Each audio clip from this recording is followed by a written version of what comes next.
Okay. So we are trying something very new today. I've been chatting with some friends, and they think a change in scenery could probably send this over the edge here. So today is 420, and I am participating, but not right now. So what are we doing today? I am definitely about to film a podcast. Nothing is new in that regard, but I don't actually have a big topic to talk about this week. It's more just current events, really. The reason why is, well, the events be current, man. The events be current. So let's have a chat about that. What happened this week, I think, has immediately prompted a response for me because I feel like I'm the only person who's noticing it. Now, on Thursday, which I think was 4/18, April 18th, 24, on Thursday, the Kennedy family publicly endorsed Joe Biden, which is fine. You're free to endorse whoever the hell you want to endorse. But for me, that was one of the last straws, and the reason why is just because, of course, the Kennedy brothers, Robert and John F. Kennedy, they were very much different from Joe Biden. Just because you're a Democrat doesn't mean you're the same type of Democrat as the guy sitting next to you, and vice versa, right? Not all Republicans are MAGA. I think we can all agree with that. And not all Democrats are like, blue-haired, super offendable types that you see on Twitter, right? Not everybody's like that. Let's be real. It's just the reality. Not everybody behaves that way. But I've noticed that in recent years, probably since Trump, maybe even more so since Biden, just because of, COVID, a lot of people were pent up. They were indoors. They definitely weren't getting enough sunlight on the skin. Let's be real, right? Sun on the skin, gotta get that. I'm trying to get my computer up and running because I actually have a very good thesis today. My thesis is, I think that the political parties in America have switched, genuinely. And it's not the first time that it's happened. For example, Abraham Lincoln was a Republican, but the Republicans back then were very democratic, right? I mean, they freed the slaves. So I think we could all agree that the Democrats freed the slaves. The Republicans in the South kind of wanted to keep them. I think nobody's going to get offended if we say that. But I think that the parties have switched again. I think with the rise of MAGA and the Tea Party on the right, and with the rise of Antifa, the Squad, and other groups on the left, I think that both political parties are genuinely not what they used to be, and they're doing this flip-flop routine again. And I'll break it down. So I've revised 5 main points that I myself would like to discuss about how I think the party lines have switched. And I'll just be frank. I've voted blue and I've voted red on every single ticket since I've been a registered voter. I don't know what party I'm registered to. And that's just me being frank. I think I'm registered independent, but I'm not sure. Anyway, probably should check on that. Anyway, this year, through and through, flat out, nobody can change my mind. I am voting for Robert F. Kennedy, RFK Jr. That's who I'm going to be voting for. I'm voting for Bobby. And the reason why is because he's not as fringe as you think. And if any of you guys listen to this podcast, I really, really, truly recommend listening to him on a long platform. Give the guy more than 30 seconds and he can say some very intelligent things. He's a lawyer and he has sued Joe Biden and won for censorship. Okay, so we'll just have a moment on that to digest, right? He sued Joe Biden on censorship and won the case about social medias. I myself spent 24 months out of a 27-month span in Facebook jail because of my conspiracy news. And it's actually part of the reason why I started this podcast, is so I could have more of a freelance platform that will allow me to delve into the topics that I want. Shout out Spotify. They, of course, don't care about that stuff. Their biggest platform monetization is Joe Rogan, and he is very controversial. So I think certain groups have shown that freedom of speech is still paramount. Groups like Kennedy, groups like Spotify. I'm a free speech absolutist. I say this as a Jewish man in America. I think that Nazis should be allowed to have freedom of speech, and I will die for their right to protect that. And I mean that. My point stops when they incite violence, of course. And as soon as your speech incites violence, it's bad, right? So anyways, I'm voting for Kennedy. I really like his thesis on a lot of things. He's not anti-vax, but his speech problem is the result of a botched vaccine. And he talks about that. And he talks about how his family has every vaccine legally mandated and required of them by the federal government. So, spare the whole tinfoil hat stuff. I'm that guy, right? You don't do the tinfoil hat, I'll do it for you. Flat out, Kennedy's pretty level-headed. I like what he does. So, of course, I got that asthma. I got that asthma. But I'm going to need to breathe a little bit here because we're going to be chatting. We're going to be chatting for sure. So, I want to break down 5 main theses, or theses, if you will. I'm not sure how you want to say the plural word of that. No, I'm curious. I have to know. I have 5 main points for my thesis. Plural for thesis. I'm stupid. This is why I do this. What is the plural? I gotta know. No way, it's theses. Okay, it's theses. So I have 5 main theses, if you will, that support my overall point that I genuinely, in my heart of hearts and my soul of souls, I think that the Democrats of today and the Republicans of today have switched. And I genuinely mean it. Okay?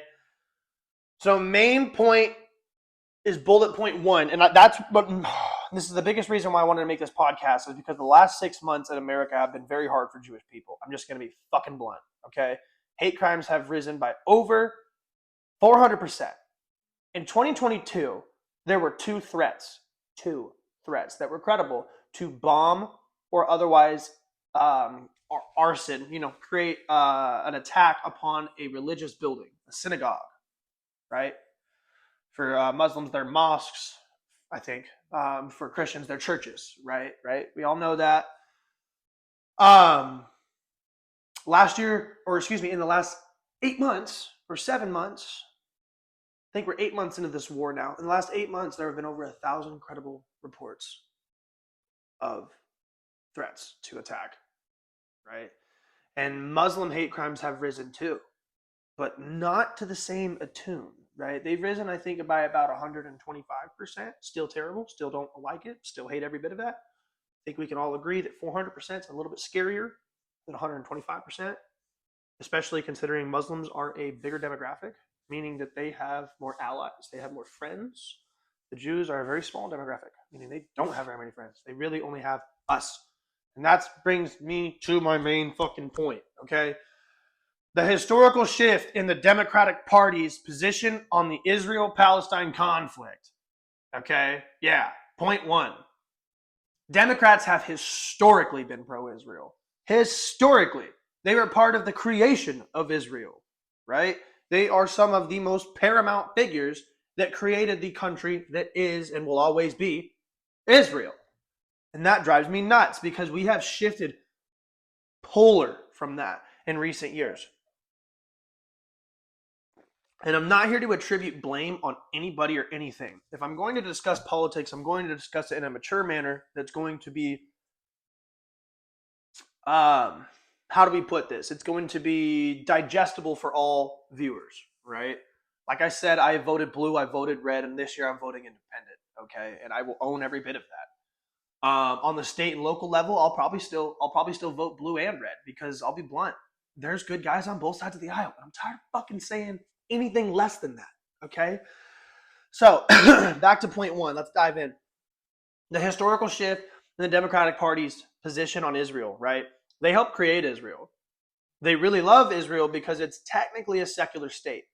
I say technically because yes, there is a lot of religious law that is in Judaism, but it's not quite the same as Muslim law, right? With Muslim law, there is kind of a religious doctrine behind all of it. That's not really the case with Jewish law or Jewish doctrine. For example, in Israel, you can be gay and get married. In Israel, weed is legal. Like, that's a very progressive country. And then you go to, I'm not going to say Palestine because it's not a country, and anybody who says it's a country needs to do some research. It's not. But the overall Arab world, a lot of those countries like Iraq and Afghanistan and Iran, they all have subjugations, meaning condescensions and negativity towards minority groups. I think it's either Iran or Iraq, but one of those countries has the highest rate of transgenderism in the world because being gay there is illegal, but they have no laws in place regarding transgenderism. Think about that for a minute. You have people who are not actually transgender mutilating their bodies just so they could affirm their sexual identity. That's terrible. And we need to stop supporting that. And Democrats historically don't support that. I just broke down the differences between the two countries. One's got, legal weed and legal gay marriage and is very progressive in that regard. The other one can stone you to death if you show too much of your body. Okay? So, historically, the Democratic Party has always supported Israel. Recent shifts have shown support for Palestine. The reason why that really bothers me is because Democrats have notoriously been secular, which is going to be my second point here I'm going to dive into in a minute. But they've notoriously been secular. So for them to flip their coin, if you will, for them to flip their coin all of a sudden and just say, I'm going to support a country or a nation or a demographic that literally wants to have religious law, that's a bit odd to me. That's the exact opposite of the democratic ethos. They don't support religious law. They are the believers of separation in church and state. And so am I, frankly. I don't think anybody's belief should be the law of the land. It's your beliefs. It's not the law. It's your beliefs, right? Laws are absolute. Beliefs are very pliable. Very pliable, okay? I wrote in Bernie Sanders in 2016, and I voted for Trump in 2020, and now I hate both of them. Oh, how we grow. How we grow as people, right? How we grow. And it's okay. It's okay to admit that past choices we've made have not been the best, right? Our beliefs are pliable. Laws are absolute. So this aligns with a religiously governed entity for social justice objectives. This shift reflects increased criticism of Israeli policies, particularly regarding human rights violations in the occupied territories. Now, I'll be frank. I don't support that. I don't necessarily support the IDF. I don't support the Mossad. I don't support the Mossad. I don't even want to make an episode on the Mossad because I know too much about them and I will get fucking killed. I'll be blunt. The Mossad is the Israeli CIA. You can do your own research. I'm not going to put that out there. But I don't support the Mossad. I vaguely support the IDF. The reason why I vaguely support the IDF is because they are the strongest military in the world and they've never technically lost a conflict. And that's badass because they are a country surrounded by 9 enemies. Okay, give them some credit. That's kind of badass. Now, granted, in Gaza there is some human rights violations, but we need to recognize that this is an urban conflict, and this is one of the very few true urban conflicts. Now, I don't have it in front of me. I can't send a link to you guys on this, but I read a great article that said average urban conflicts, if you include World War II, Vietnam, and Korea, which were semi-urban, semi-rural conflicts, but if you include those, the kill-to-death ratio of civilians to combatants was 9-1. 9 civilians died for 1 soldier in those 3 wars. Okay. In Gaza, it's about 3-1. which still terrible, but we have to remember one side is willingly hiding behind civilians. Okay? So I don't agree with what's going on in Gaza, but I do agree that it's not a place that should continue to exist. And I know that sounds fucked off, but dude, the greater Arab world is 96% of the landmass that is the Middle East. Israel is 4. Okay? Most of those countries in the Arab world, religiously, politically, and ethnically, align with each other. They can all absorb Palestine correctly and define it as its own country and give them their own safe space. But they don't want to do that. If you look up the Hamas Charter of 1988, it fucking spells out bluntly that their goal is to destroy Israel and make it cease to exist. There's some context there. Point 2, the Democratic Party's evolving stance on secular governance. That's what I was talking about. Palestine is a religious institution. It is a religious government. Democrats hate that. They think that if Republicans had their way, they would turn this country into a Christian nationalist state like Hitler did in World War II. Technically, it was a fascist state, and fascism is not a political ideology, which politics are left, right. Economic ideologies are up, down. If I remember correctly, fascism is super far up. It is absolute up on the economic ideology spectrum. So there's a little brief rundown there. Now, the Democrats have traditionally advocated for secular government, separation of church and state, all of that. Recent support for Palestine indicates a willingness to align with religiously governed entities. This shift underscores the party's commitment to social justice and human rights, even if it involves religious governance. Now, I think I've already touched on that point pretty good, so I'm just going to move on to the next one. Point number 3 is my favorite one personally. We all remember the hippie era. I still look like I'm a part of it, frankly, right?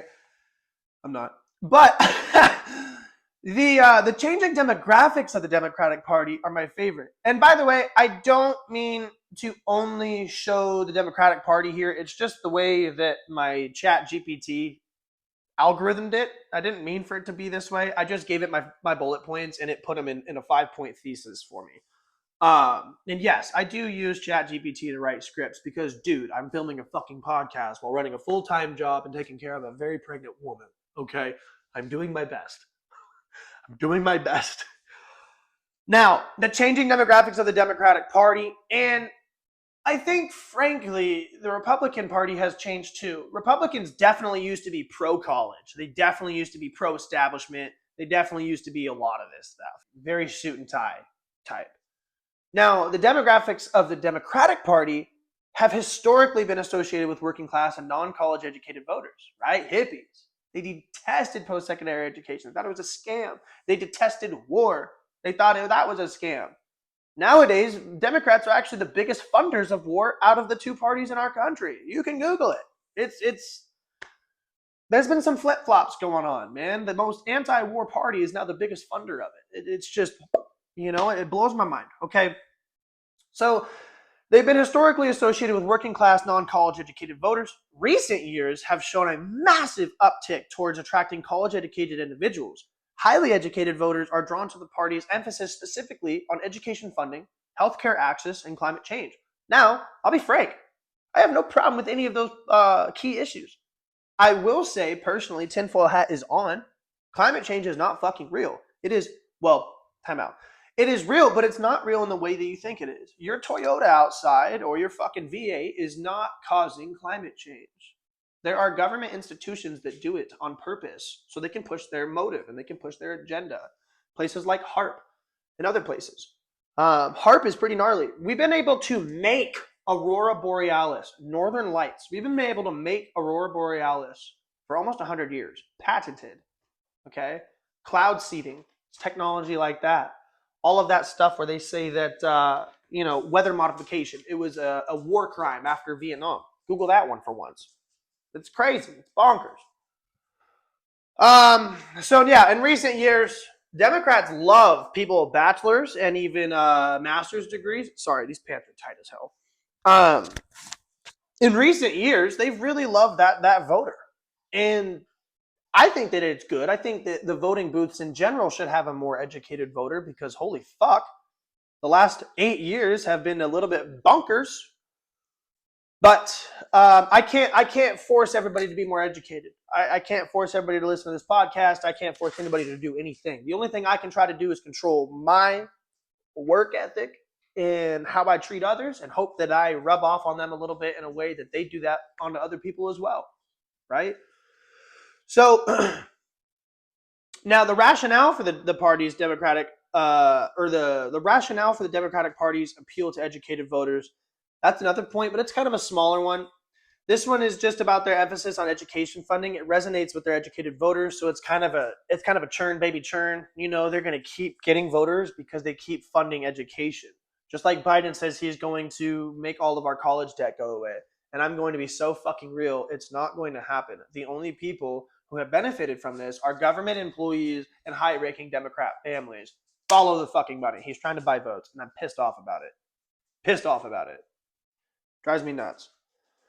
Healthcare access and climate change policies also attract educated voters because educated voters do tend to believe in that kind of stuff. If you look in Europe, most of Europe has socialized healthcare, which I don't support socialism and I don't support communism. I say this as a Jewish man. Those ideologies have killed more people than the Holocaust, and we need to keep that at bay. But socialized healthcare in a capitalist country has proven time and time again to be single-handedly the greatest thing that you can do. Finland, Sweden, and I think Switzerland are all capitalist countries with socialized medicine, and they are doing phenomenally on the happiness charts. They're doing phenomenally on the wellness charts. They're living longer, they're making more money, and they're taxed about, I think, 10% higher than we are in mass across the whole metrics. That's not bad if you think about it. To be happier, healthier, and technically make more money, take my 10%. Okay. Now the last one, this one's about MAGA, this one's about Republicans. This shit's driving me nuts because it's hard. You can't find anybody on the right that's got their head on straight anymore, and you can't find anybody on the left that's not trying to fucking kill you if you think a minute detail differently than them. And I'm tired of both of it. Everybody's so animus towards each other. It's just, I'm using big words today. You guys better tap in, all right? I'm drinking Gatorade. I'm fucking leveling up on you kids. Fucking leveling up. Now, historically, conservatism supports capitalism, right? Historically, conservatives supported free market capitalism and limited government intervention. This point here is my biggest one. Historically, conservatives supported free market capitalism and limited government intervention. Okay. However, the rise of populist movements within the conservative camp, such as the Tea Party and such as MAGA, has led towards a shift towards economic nationalism and protectionism. I will be frank. There is, my baby girl, I don't know if you guys can see her on the couch, but there is semblances to Nazi Germany here. Before he plunged his country into fascism, economic nationalism and socialism is what Hitler did. And I will go toe-to-toe on this with fucking anybody. Hitler was a socialist. He literally took from one demographic and spread it amongst the others. That's socialism, you fucking idiots. He stole from the Jews and gave it amongst the other people in Germany. That's socialism. The Jewish people in Germany were the richer demographics. They were the wealthier families. Only a few cities were actually poor and working class. Most of people in Germany that were Jewish were high-ranking bankers, officials, political officers. There's a lot of people that were in Hitler's army that were fucking Jewish. A lot. I think his doctor was Jewish even. He didn't actually hate Jews. He did. Definitely did. That was terrible phrasing. He fucking hated Jews, but he did it for a specific reason. He used them as his, they're the bad guy, right? Just like Trump does they're the bad guy. We got to get rid of the deep state, and we got to get, Trump is the deep state. God damn it. Let's be so fucking for real, okay? Trump is deep state. Biden is deep state. It drives me nuts. Economic nationalism and protectionism is a very slippery slope, because again, if we fall towards national socialism, Nazis, right? Nazis, we're pretty close there. I'm really worried about what would happen if Trump got reelected. I really am. But on the same fucking note, I'm just as worried about if Biden gets reelected. Biden, I don't even think he knows what's going on with Russia and Ukraine. There's been over almost 1 million soldiers alone that have died in that war between both sides. In Gaza and Israel, I think combined they're at about 40,000 people that have died, which sweet, but it's a lot less. But that entire area is a parking lot now. Now, as a Jewish man who loves his people, I'm not necessarily mad about the parking lot part, but I'm mad that our president doesn't fucking realize how big this could get. Like, Iran and Israel are at toe and toe right now. They're fighting right now. They're both nuclear armed countries. It is the first time in world history that nuclear armed countries are engaged in a hot war. Okay? I don't think you guys understand how fucking scary that is. And we have a Democratic Party that used to be anti-war. And Biden is telling Netanyahu, Prime Minister of Israel, or maybe President, I might get my verbiage wrong, leader of Israel. He's telling him, hey, dude, please don't attack Iran. But he's not doing much. He's like, hey, dude, please don't attack Iran. I'd really like it if you didn't. You know? Like, he's not doing enough. He's not doing enough at all. And I'm fucking worried. I put it on my TikTok recently. Iran has enough weapons-grade plutonium to make 3 nuclear bombs. And that was as of a few weeks ago. If they enrich it, they could get up to 5. I'm worried. And I really want this podcast to be disseminated towards everybody. This specific episode, I think that we have lost our way on both sides of our political parties. I think that the Democrats of today are not the historical Democrats. They're not Kennedy Democrats. And that's why I wanted to make this fucking podcast. Because 2 days ago, the Kennedy family endorses Joe Biden, the literal party that is vehemently against what Kennedy and Bobby Kennedy Sr. supported. Those men were nowhere near what the Democratic Party is today. If they were alive today, they would be conservative. And I say this as a man who literally has John F. Kennedy's whole speech catalog on vinyl. And I listen to it regularly. I love that man. He's my favorite president. He's my favorite politician. And he would probably be the best politician this country ever had. There's a reason that 3 of the Kennedys were murdered by this government. There's a reason. And I will talk about that eventually. But in the meantime, I'm voting for Bobby Kennedy. Joe Biden won't give that man Secret Service protection. All presidential candidates get Secret Service protection. And I just told you that 3 Kennedys have been murdered by our government. Bobby Kennedy Sr., John F. Kennedy, and John F. Kennedy's son. If you think that plane crash was natural, you're a fucking idiot. Okay? But I get passionate about this topic because the co-owner of my company is 82. He was around, alive, and well when Kennedy was killed. He was alive, healthy, and well when Bobby Kennedy was killed. He was alive when Kennedy Jr. was killed. And he's alive today. He's still going to vote for Trump. He's a fucking boomer. But he flat out said, what they're doing to Bobby Jr. right now scares the shit out of me, Ethan. I'm like, why? And he was like, they're trying to kill him. They're trying to fucking kill him. And I was like, who is? And he was like, it could be Biden, it could be Trump. Somebody's trying to fucking kill Bobby Kennedy. And this was like 3 days ago. So I needed to have a chat. I needed to have a fucking chat with y'all. It's been scaring the fuck out of me personally, because we have people that are hell-bent. They're hell-bent on throwing this country into communism. And we have another side of this country that's hell-bent on plunging this country into nationalism. I have no problem with nationalism if it's instituted correctly, but somebody please try to find me a time when nationalism was instituted correctly. It's just like communism. It's great on paper, but as soon as you try to institute it, it fucking sucks. People are inherently hierarchical, meaning, there's always going to be a poor, there's always going to be a king. It's just the way that the world works. It's just the way that the animal kingdom works. And if you try to establish true equality, your animal instincts will take over. Anybody who thinks that they're above that or evolved past that, we're still Homo sapiens, okay? Until we evolve to the next ethos of our evolvement, we have not bred out our hierarchical nature yet. We sure as fuck haven't. If I can be real with y'all, I think if the entire world smoked a joint at the exact same time, the hierarchical nature would at least be subdued. But I don't think we've bred it out. And until we do breed it out, we're going to have to sit tight.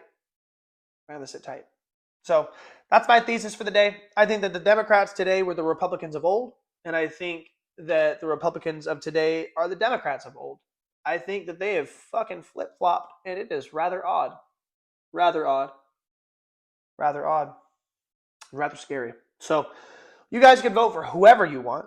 I have no judgment for anybody who votes for Biden as long as your thesis is educated. I have no problem with anybody who votes for Trump as long as your thesis is educated. As long as your vote is made not upon the belief of, at least he's not the other guy. Because fuck's sake. Okay? But I'm voting for Bobby Kennedy Jr. My wife's voting for Bobby Kennedy Jr. I really recommend you guys go check him out. Go listen to his vice president. She is a sweetheart. She's a very passionate woman.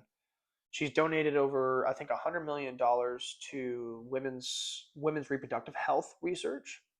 Okay? I mean, that's a great woman. That's a woman that you want as a vice president. She's also a former member of the Democratic Party. So you've got a little bit of right and a little bit of left. That's beautiful. I don't want carbon copies of people. I don't want the vice president to be a fucking puppet of the president. I want them to be a little bit against each other. So that Nicole can talk to, that's the vice president. Nicole can talk to the Democrats. Kennedy can talk to the conservatives. And hopefully together we can get this fucking country down the middle again, okay? Because I'm scared if we don't. I'm really scared. So I'm not going to fearmonger nobody. I think this country's great, no matter who's president. I really do. But we need to stop the identity politics. I do not identify as a Republican. I do not identify as a liberal. And I don't recommend that you guys identify as either. Identify as independent. Identify by the issue. I'm pro-choice, anti-war. That's a pretty democratic stance. But I'm also aggressively anti-tax. Conservative trait, right? I'm not one or the other. And neither are you. So I'm going to go do a bunch of chores. What do you think, Maya? Was this a good podcast? Did we do good? I think she supports it. You guys have a good one. I'll talk to you on the next one. Bye.